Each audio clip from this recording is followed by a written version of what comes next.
I'm Nancy Lessin. On behalf of Military Families Speak Out, the many of us present here and listening elsewhere, we want to say to IVAW what an honor it is to be witness to this profound and historic event, and what an honor it is to work with you in bringing this horrific era to an end.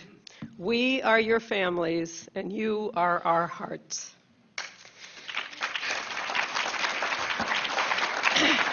In fall 2002, when MFSO was founded, the drumbeats for war were getting deafening. We noticed that all those who were saying we got to go to war weren't going anywhere, nor were their loved ones. It was our loved ones who would be sent off as cannon fodder to kill and die in an illegal, unjustifiable invasion.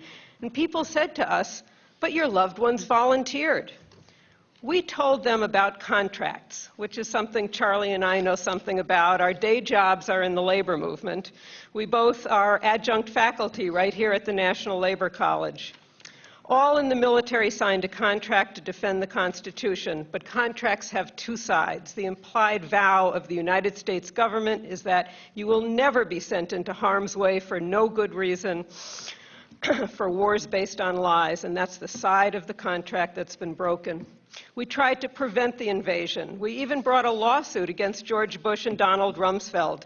Plaintiffs included 3 service members, 15 parents of soldiers and Marines, and 12 members of Congress. We sought a restraining order to prohibit an invasion of Iraq absent a real congressional declaration of war. The lawsuit went 2 rounds in the First Circuit Court of Appeals and ultimately failed on March 18, 2003. The bombs dropped on March 19th.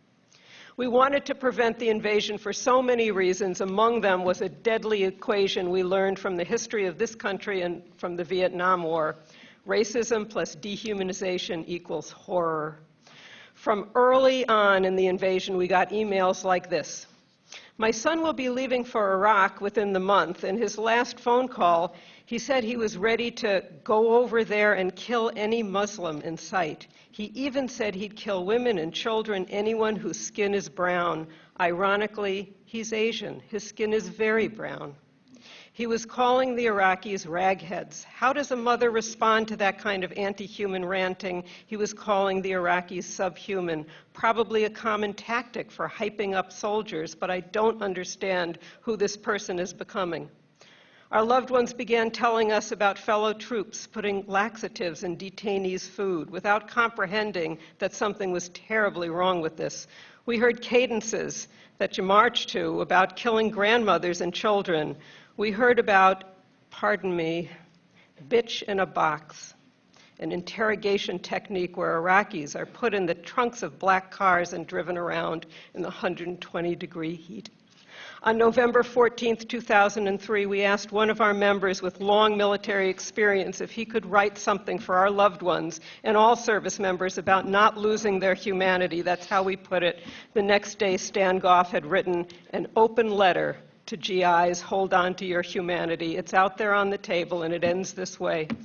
"You are never under any obligation to hate Iraqis. You are never under any obligation to give yourself over to racism and nihilism and the thirst to kill for the sake of killing, and you are never under any obligation to let them drive out the last vestiges of your capacity to see and tell the truth to yourself and to the world. You do not owe them your souls. Come home safe and come home sane. The people who love you and have loved you all your lives are waiting here, and we want you to come back and be able to look us in the face. Don't leave your souls in the dust there like another corpse. Hold on to your humanity." We tried to find ways to ask this of our loved ones. MFSO member Rick Hansen wrote about saying goodbye to his son at the airport. "I was a father talking to his son with total absence of reference. I had no wisdom to offer. Instead, I asked more of him. I asked him to stay focused. I asked him not to let his guard down ever. I asked him to do what he was trained to do. I asked him to do what he needed to do to survive and yet maintain his moral compass in the middle of it all. I asked my 19-year-old son to do all of that, and then I apologized as a father for being so asleep, for being so cynical and complacent that I let this country send him to this war. In what might have been my next to last hug of Eric, I left my tears on his right shoulder as he left his tears on my right shoulder." We held our breath for 7, 12, 15, 18-month deployments, back-to-back deployments, third, fourth, fifth deployments, stop-loss deployments. The ringing of our phone, a knock on the door carried new sinister meanings. We held our loved ones close in our hearts until we could once again hold you close in our arms. Today, Military Families Speak Out includes almost 4,000 military families from across the U.S. and on bases around the world, many with loved ones now in Iraq. MFSO also includes families of war resistors. A growing number of MFSO members are spouses living on bases and in base towns, and there are over 130 Gold Star families, members of our national chapter Gold Star Families Speak Out. Their loved ones died as a result of this invasion and occupation. For those of us lucky enough to have our loved ones come home, all is not well. Every day we get emails like this. I need your help. My son's body showed up at my house for Christmas, but his mom and I did not know the person who claimed to be our son. He was severely drunk every day, belligerent. He has nightmares every night of the murdered innocent children and Iraqi civilians. And the Army abandoned him as far as giving him help. They will go out of their way to help him re-enlist, though. Or this one from MFSO member Stacy Bannerman. I got my husband back whole physically, and I think his heart is here, too, but I'm not so sure about his mind. He still checks to see where his weapon is every time we get in a vehicle. Although his body is back, there is a war that remains between us. I am left to deal with the lost years of time, the lost love of my life. I want to talk with my husband about what he's going through, but I don't have the words. Hell, I don't even have the questions. What's the conversational opener to this? So, you inadvertently killed Iraqi children. How's that going for you? How are you living with that now? How am I supposed to? How are we? You heard yesterday from MFSO members Joyce and Kevin Lucy about their son taking his own life because of what he saw and did in an invasion and occupation that should never have been, and because of the failures of the VA system. Also here with MFSO is April Sumdahl, whose brother, Sergeant Brian Rand, was declared psychologically undeployable after his second deployment to the Middle East. The Army then deployed him yet again to Iraq. Some months after returning from that deployment, he took a gun and killed himself. With suicide rates in the military skyrocketing, the Army's top psychiatrist, Colonel Elspeth Ritchie, blames failed personal relationships, legal and financial problems. And then this January, she explained it this way, quote, "Families are getting tired, therefore sometimes they are more irritable. Sometimes they don't take care of each other the way they should, are not as nurturing as they should be. Shame on Colonel Ritchie for these lies."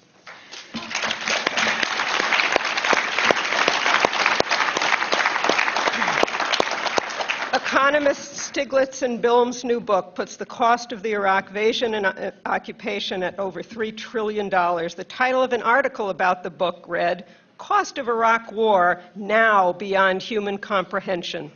For military families, the cost, the human cost, has always been beyond our comprehension, before day one and now on its 1,821st day. There's a line in a poem about the first Gulf War that bears repeating here. It goes, "If I'm sad, how do you suppose that Iraqi mother feels?" Before I turn this over to Charlie, I want to tell Iraq Veterans Against the War what we told filmmaker Patricia Folkrod when she was filming The Ground Truth. The earliest version focused on military families. Few of you were back from your first deployments then. We told Patricia what we were hearing from our loved ones in Iraq about lack of water and equipment and body armor and armored vehicles, about suicide attempts and morale lower than an ant's belly, about trying to overcome our fears that speaking out could cause harm to our loved ones. But we told her something else. We said, right now, military families can try to explain to this country the ground truth of this invasion, but we're really marking a space. Someday soon, our servicemen and women will return, and they will tell this nation firsthand the ground truth of this invasion and occupation. Thank you, IVAW, for doing just that.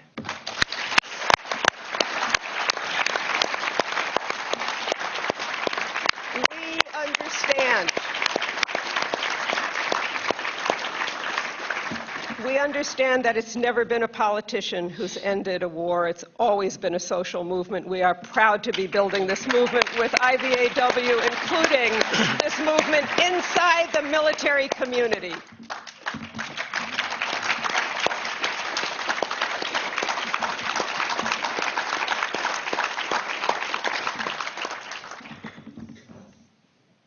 As Nancy has so painfully described, this is an occupation that has brought war home and taken its toll on military families. It is a war that isolates us from the rest of the nation in our grief and our fear and our suffering.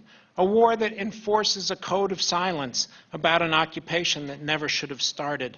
A code of silence that makes us feel alone and steals our voice. A code of silence that remains in effect while the yellow ribbons fade and the magnets fall off the SUVs. A code of silence that begins with the troops and extends to their families and has now been spread to the rest of the nation. The occupation of Iraq has become a war on dissent, particularly dissent from within the military community, a war on dissent at home, a war on democracy, and a war on truth. There are those who say that we as a nation didn't learn the lesson of Vietnam. But unfortunately for all of us, the decision makers in this country did in fact learn the most important lesson. And that is, be sure that the vast majority aren't directly affected by the war, and silence the rest with accusations of being unpatriotic and unsupportive of the troops, with lies and with fear for the future. Be sure in particular that the sons and daughters of the upper middle class and the rich and powerful are not affected or even inconvenienced by the war. Be sure that Mitt Romney's 5 sons of military age aren't affected and aren't a part of the war that he so strongly supports. Be sure that Chelsea Clinton isn't affected by the war, or that the Bush twins are not affected by this war. Be sure that the families with clout don't have to face the agony, the fear, and the tears. Eleanor Roosevelt, when the U.S. entered World War II, was quoted as saying, "I think my husband," referring to the president, "I think my husband would have been very much upset if the boys, her sons, hadn't immediately joined the war effort. But of course, he didn't have to worry because they already had." But today, when the nation is sent to invade, when the nation goes to war, the troops and their families live with the war, and the rest of the nation goes to the mall. Our so-called leaders have specifically chosen to isolate and insulate the majority from the war and to dump the domestic impact of the war on the troops and the families. Through loss of hope, through fear of consequences of withdrawal, what will happen if we leave, and fear of being called unsupportive, the administration has created a silence that to us as military families is deafening.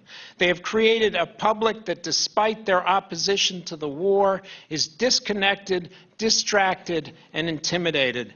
The administration doesn't care if the American people are against the war. They don't care what the American people think, as long as the American people don't rise up and demand an end to the war, and silence is complicity.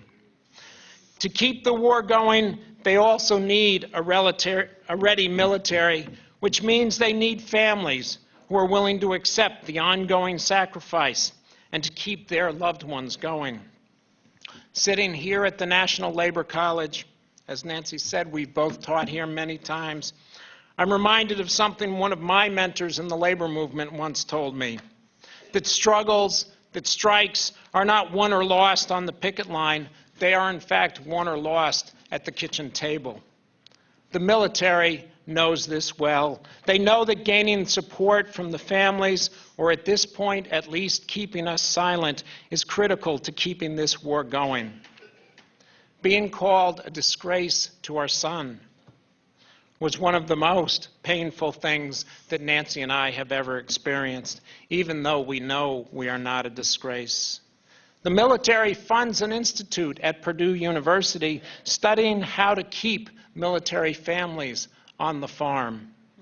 Watch the recruitment ads on television. Who are they aimed at? They're not aimed at the recruits anymore. They are aimed at the families, the ones that need to be convinced. They are working to keep the families silent, and we at Military Families Speak Out are working to end that silence and help families find their voice. And every day, new families are stepping forward, silent no longer, and building a movement and a community that can support our loved ones in their opposition to the war as well. While being told by the establishment to be silent, we as military families are often asked why our loved ones haven't refused to fight. We are even attacked because our loved ones are in the military, as if the war were somehow our fault.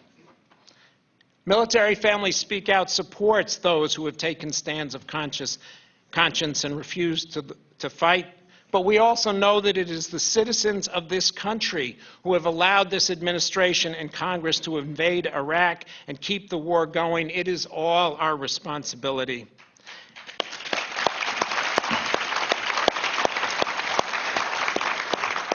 And silence, the silence of the majority has meant death for the Iraqi people and for our troops.